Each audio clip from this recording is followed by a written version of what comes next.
Então, pessoal, boa tarde a todos. Nós iremos estudar hoje, na aula de arte, sobre o barroco.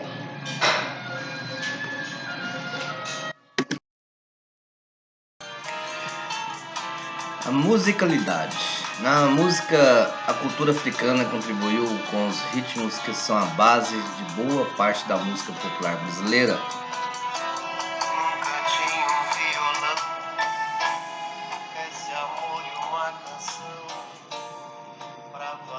Gêneros musicais coloniais de influência africana, como o lundu, terminaram dando origem à base rítmica do machixe, do samba, do choro, da bossa nova e outros gêneros musicais atuais. Também há alguns instrumentos musicais brasileiros, como o berimbau, o afoxé e o agogô, que são de origem africana. O berimbau é um instrumento utilizado para criar o ritmo que acompanha os passos da capoeira, mistura de dança e arte marcial criada pelos escravos no Brasil colonial.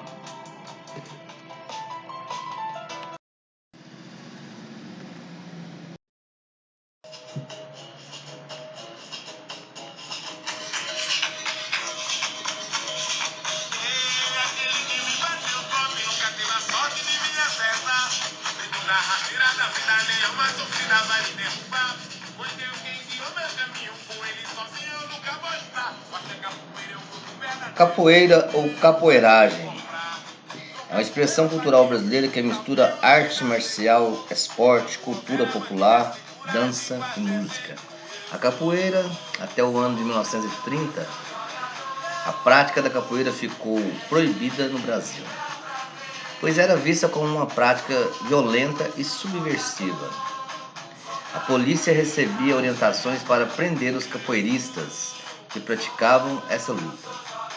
Em 1930, um importante capoeirista brasileiro, Mestre Bimbá, apresentou a luta para o então presidente Getúlio Vargas. Igualdade social e discriminação. Etnia significa um grupo que é culturalmente homogêneo. Desigualdade étnico-racial. Uma pesquisa feita pelo IPEA aponta que brasileiros mais pobres são negros. O IPEA, que é o Instituto de Pesquisa Econômica Aplicada, noticia que nos últimos 10 anos a distância social dos negros em relação aos brancos aumentou e muito. Entre os 10% mais pobres do país, 65% são negros.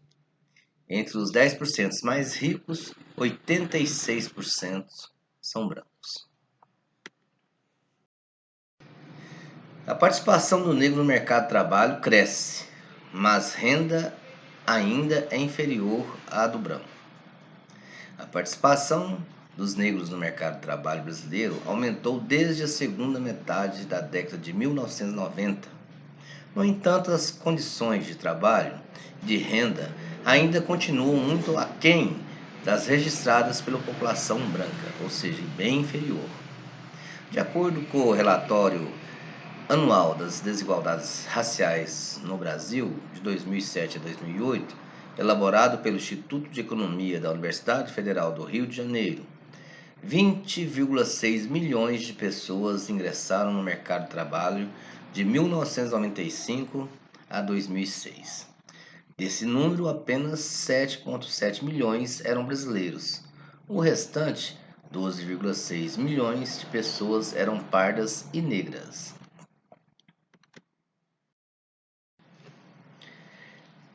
Sobre a desigualdade étnico-racial, as mulheres negras, pretas e pardas estão em situação pior no mercado de trabalho que as brancas, revela a pesquisa do Instituto Brasileiro de Geografia e Estatística, divulgada no dia de hoje, 17, mostrando que elas são, na maioria, entre as trabalhadoras informais.